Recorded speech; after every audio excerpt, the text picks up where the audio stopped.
Good morning, students. Today we read our next topic of our chapter 3, Constitutional Design. Why do we need a constitution?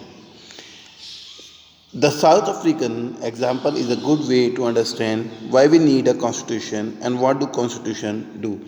जो south Africa का example है वो एक बहुत अच्छा उदाहरण है कि हमें कॉन्स्टिट्यूशन की आवश्यकता क्यों पड़ती है और कॉन्स्टिट्यूशन क्या करता है.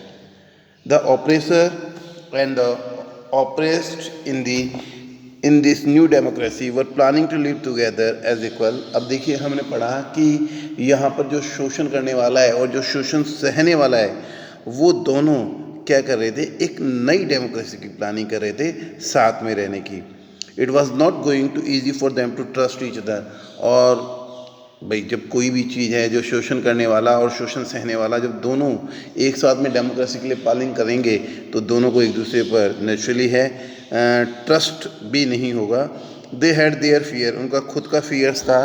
दे wanted to safeguard their interest, वो अपना इंटरेस्ट यानी अपनी जो इंटरेस्ट है उसको वो सेफ गार्ड करना चाहते थे. The black majority was keen to ensure the democratic principle of majority rule was not compromise. और ये ब्लैक मेजोरिटी को the black majority was keen to ensure the democratic principle of majority rule was not compromise. They wanted substantial social and economic right. The white minority was keen to protect its privilege and property. अब यहाँ पर ये क्या बोल रहा है कि जो ब्लैक थे वो ये चाहते थे कि जो मेजोरिटी जो रूल है डेमोक्रेसी का उसके साथ में कॉम्प्रोमाइज़ नहीं हो, और उसके अलावा जो सोशल और इकोनॉमिक राइट्स है वो भी उन्हें मिले. और उसके बाद में वाइट ये चाहती थी कि उनकी जो प्रिविलेज है, प्रॉपर्टी है, वो भी बचे रहे. After long negotiation both parties agree to a compromise. और लंबी बहस के बाद में क्या हुआ, दोनों पार्टीज में कॉम्प्रोमाइज़ हुआ. The white agreed to the principle of majority rule and that of one person one vote. White क्या हो गए, एग्री हो गए किसके ऊपर, जो मेजोरिटी का रूल था उसके ऊपर, और that is one person one vote के ऊपर. They also agree to accept some basic right for the poor and the worker. उन्होंने कुछ जो बेसिक राइट्स है पुअर और वर्कर उनके लिए भी वो सहमत हुए. The black agreed that majority rule would not be absolute. They agreed that the majority would not taken away the property of the white minority.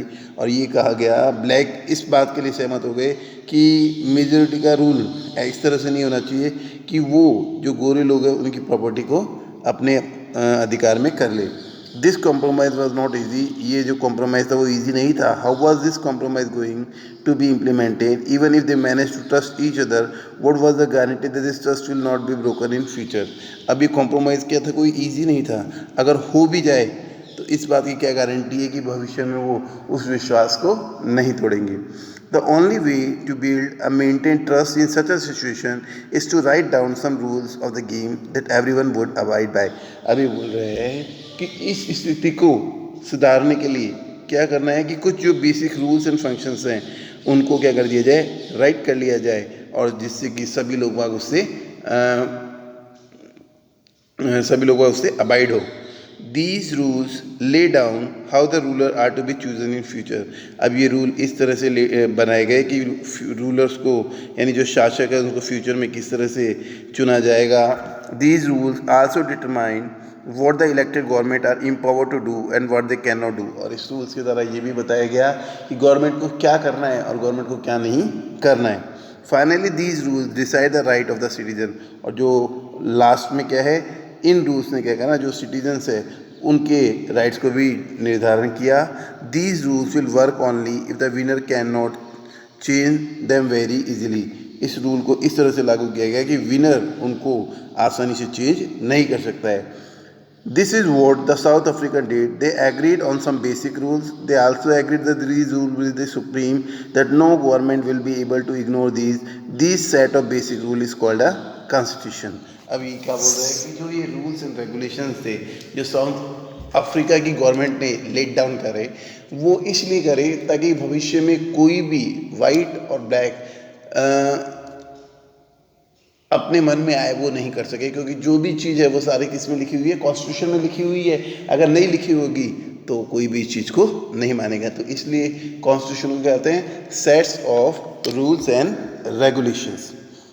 Constitution making is not unique in South Africa. Every country has diverse group of people. Their relationship may not have been as bad as that between the white and the black in the South Africa, but all over the world have differences of opinion and interest, whether democratic or not. Most countries in the world need to have these basic rules.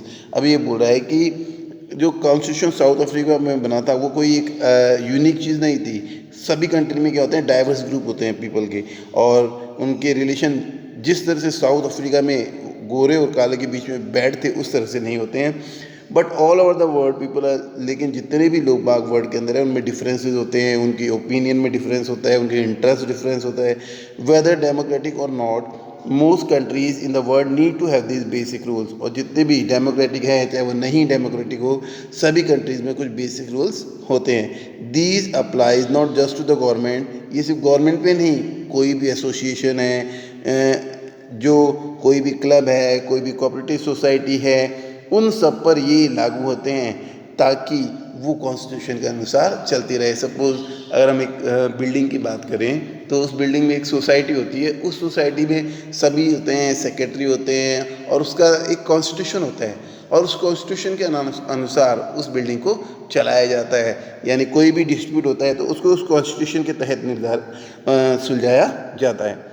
Thus, the constitution of a country is a set of written rules that are accepted by all people living together in a country.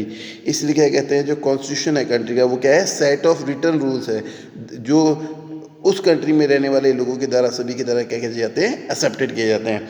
Constitution is a supreme law that determines the relationship among people living in a territory and also the relationship between the people and the government. Constitution क्या करता है, एक ऐसा supreme law है जो उस देश के नागरिकों को अबाइड करता है, उस देश की गवर्नमेंट को अबाइड करता है कि उसे उसी के अनुसार, कॉन्स्टिट्यूशन के अनुसार यानी काम करना है. Constitution does many thing. Constitution क्या करता है, बहुत सी चीज़ें करता है. अब हमारा आंसर जो आ रहा है कि why do we need a constitution, first thing is it generates a degree of trust and coordination that is necessary for different kind of people to live together. ये क्या करता है, लोगों में ट्रस्ट और कोऑर्डिनेशन की भावना डेवलप करता है, जिससे कि जो डिफरेंट लोग बाग है वो आपस में मिलजुल कर रहते हैं. Second, it specify how the government will constituted and who will have power to take which decision. और दूसरा ये बताता है कि गवर्नमेंट किस तरह से बनेगी, कौन पावर लेगा और कौन हमारे बिहाफ पर डिसीजन लेगा. Third, it lays down limit on the power of the government and tells us what's the right of the citizen are. तीसरा ये क्या करता है, जो गवर्नमेंट के पावर्स हैं उनको लिमिट करता है और क्या करता है, सिटीजन जो है उसके राइट्स को बताता है. Fourth, it express the aspiration of the people about creating a good society. ये क्या करता है, लोगों की इच्छाओं को, कामनाओं को व्यक्त करता है कि किस तरह से एक गुड सोसाइटी बनाई जाए. All countries that have constitution are not necessarily democratic, but all countries that are democratic will have constitution. अभी क्या होता है कि जितनी भी कंट्री डेमोक्रेटिक है वहाँ ज़रूरी नहीं है कि कॉन्स्टिट्यूशन हो, लेकिन जो भी कंट्री डेमोक्रेटिक है वहाँ पर क्या है, कॉन्स्टिट्यूशन है. After the war of independence against Great Britain, the American gave themselves a constitution. Great Britain के साथ युद्ध के बाद में अमेरिका ने अपने आप को एक कॉन्स्टिट्यूशन दिया. After the revolution the French people approve a democratic constitution. Since then it has become a practice in all democracy to have a written constitution. और फ्रेंच रिवोल्यूशन के बाद में सभी देशों में प्रैक्टिस हो गई कि वहाँ पर क्या हो, एक रिटन कॉन्स्टिट्यूशन हो. That's all for the today. Tomorrow we read our next topic, that is making of the Indian Constitution. In this section we learn how our Constitution is made and who are the people engaged in it. That's all for the today.